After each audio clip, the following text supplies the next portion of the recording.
Money, money, money, what is it good for? We all need it when we buy things, but we cannot eat it.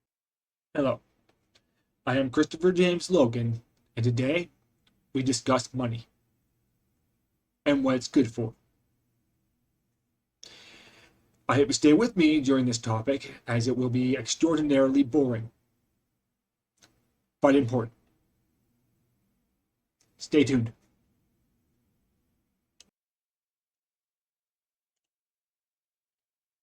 The history of money is the development over time of systems for the exchange, storage, and measurement of wealth. Money is a means of fulfilling these functions indirectly and in general, rather than directly, as with barter. So why are we so obsessed with it? What drives us to get money? Why do we want it so badly? Why would some people want to kill for money?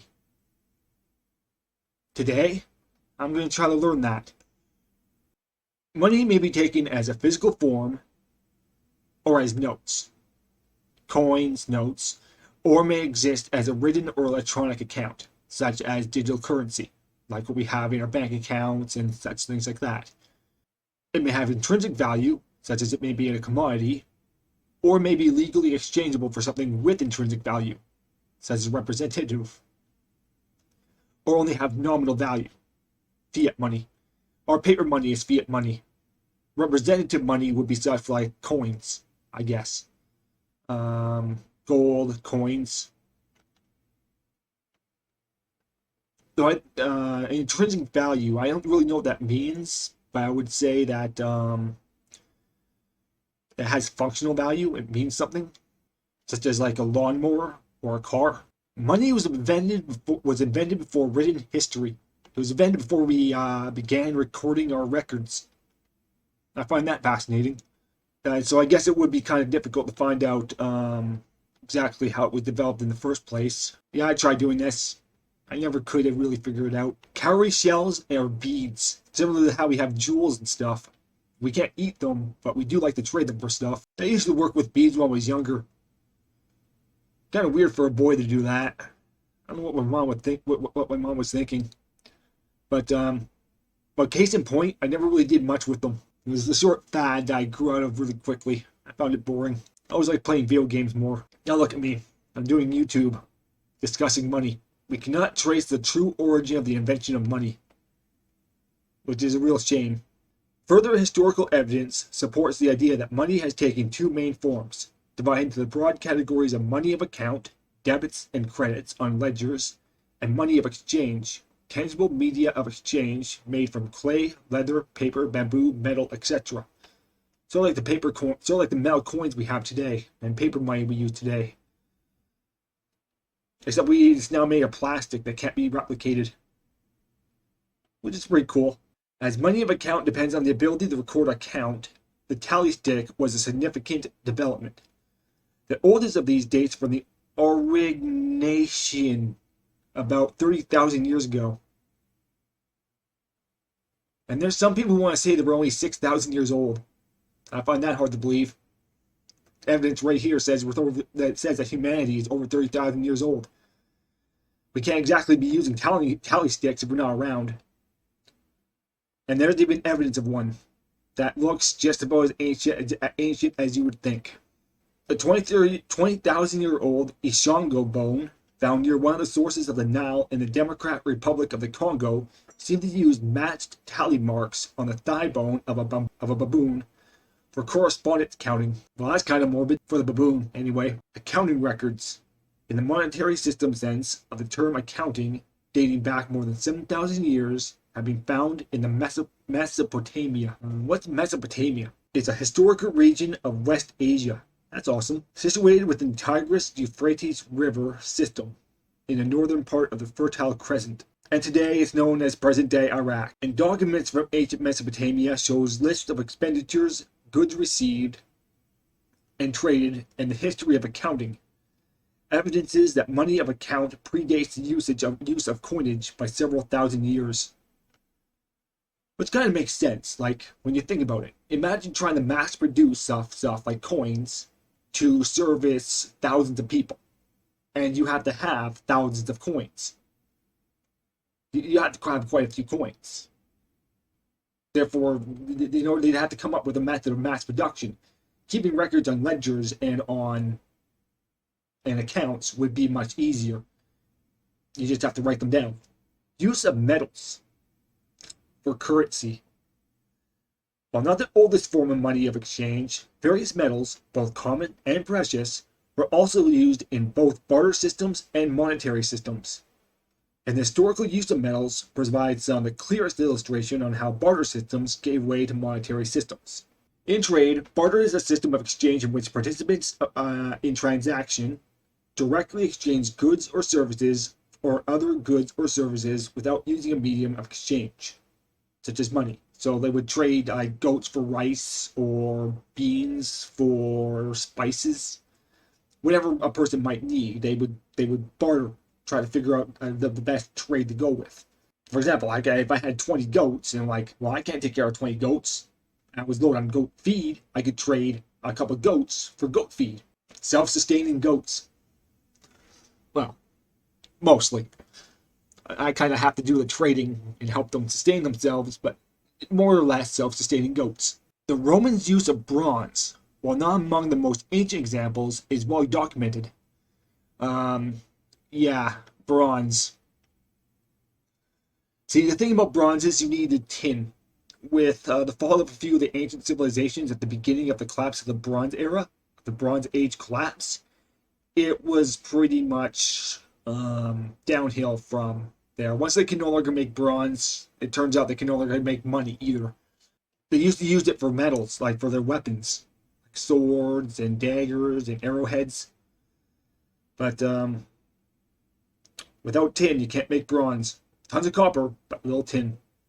First, the ace rude. I don't know what that means. I don't know how to pronounce. It could be ace rude. I don't know what the pronunciation of this is. I'm not well versed in languages. But rough bronze was used. This was a heavy weight of unmeasured bronze used in what was probably a barter system. The suitability of bronze for barter resulted solely from the alloy's usefulness in metalsmithing, and it was bartered with the intent of being turned into tools. That's pretty cool. The next historical step was bronze in bars that had 5-pound pre-measured weight, presumably to make barter easier and fairer, called ace signatum, signed bronze. Cool. Though they could have called it weighted bronze, or refined bronze, rough bronze, refined bronze. Just my own 2 cents on it. Which is where debate arises as to whether this was still barter or had become a monetary system. A monetary system does use predefined weight measurements for their currency, but if they're melting it down and using it to create tools, then it is still considered a barter system.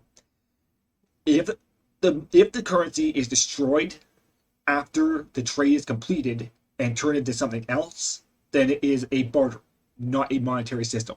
So I just answered their dilemma for them. Finally, there is a clear break from the use of bronze in barter into its indisputable use as money because of lighter measurements of bronze not intended to be used as anything other than coinage for transactions. That is where it turns into a monetary system. If the currency is not destroyed and is continued to be used in its currency form, then it remains a currency or monetary system. Ace grave, or heavy bronze, or as, is the start of the use of coins in Rome, but not the oldest known example of metal coinage. Likewise, ancient Sparta minted coins from iron to discourage the citizens from engaging in foreign trade. Yeah, they had their way of doing things. Keep in mind that their isolationist policies ultimately wound up with them not existing today. Learn from Sparta. Sweden lacked precious metals and produced plate money, large slabs of copper 50 centimeters or more in length and width, stamped with indications of their value. And gold coins began in Europe. Of course, gold coins were not just made entirely of gold; they were actually mixed in with other metals to, allow for the creation of more coins and make the coins more durable. Gold is a soft metal. Metal-based coins have the advantage of carrying their value within the coins themselves. That is, can remain to be true. Like back when the penny was still around, to make a penny, the penny cost a penny. Producing money meant you actually had to use up resources. Now we have fiat money, which is just money that can be printed and printed and printed and printed, but it reduces the overall value of our treasury, according to how money is measured. The exchange rates between the metals varied with supply and demand. For instance, the gold guinea coin began its rise against the silver crown in England in the 1670s and 1680s. Consequently, silver was exported from England in exchange for gold imports. The effect was worsened with Asian traders not sharing the European appreciation of gold altogether. Gold left Asia, and silver left Europe in quantities European observers like Isaac Newton, master of the Royal Mint, observed with unease. So Asian traders not really appreciating gold. So gold pretty much left Asia because they didn't care for it, and silver left Europe because I'm assuming the Asians actually did like silver. Religious people would try to draw connotations from that, but I'm not particularly religious. Stability came when national banks guaranteed to change their silver money into gold at a fixed rate. It did, however, not come easily. The Bank of England risked a national financial catastrophe in the 1730s when customers demanded their money be changed into gold in a moment of crisis. Yeah, because they had only so much gold that could be exchanged. So there's all these people with tons and tons and tons of their money, and they all of a sudden want to convert to gold, and there's all of a sudden not enough gold to give everyone their exchange. It's a risk that comes with every single one of these systems. You can invest in gold all you want, but when you go to exchange your money for gold, there just might not be enough gold in the system to meet your cash out. It's sort of like playing Skyrim and going into a shop to sell items. The trader only has so much to sell. So there's oftentimes where you're going to have to do a little bit of buying and selling to increase their allotment of coin so that you can just get it back again buying goods you need. It's complicated. But Skyrim is a good way to learn about basic bartering systems and basic trading systems and monetary systems, as you do need to use buying and selling to acquire goods. For example, you might have 50 coins, but a few pieces of equipment you can sell. You sell that equipment, and then you use the coins you get from the equipment to buy potions, as an example. Another step in the evolution of money was a change from a coin being a unit of weight to being a unit of value. A distinction could be made between its commodity value and its specie value, its value as a coin.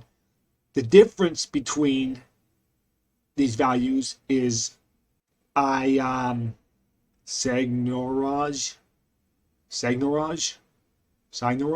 I do not know what that means. I know what it means is right there, but I cannot pronounce that. It's the difference between the value of money and the cost to produce and distribute it. Yeah, so how much it's worth to the people and to like businesses compared to how much it's worth as its actual form. Well, that is what I wanted to cover on money. We now know the origin of money. We know why it exists. It exists so we can buy things. That's why it exists. First we bartered stuff, where we trade goats or rice for cows or chickens, and then we moved on to buying cows and chickens with stuff like bronze coins and copper coins. So my exploration of money is complete, and I understand why we use it. Thank you for following me on this journey, and I bid you a good day.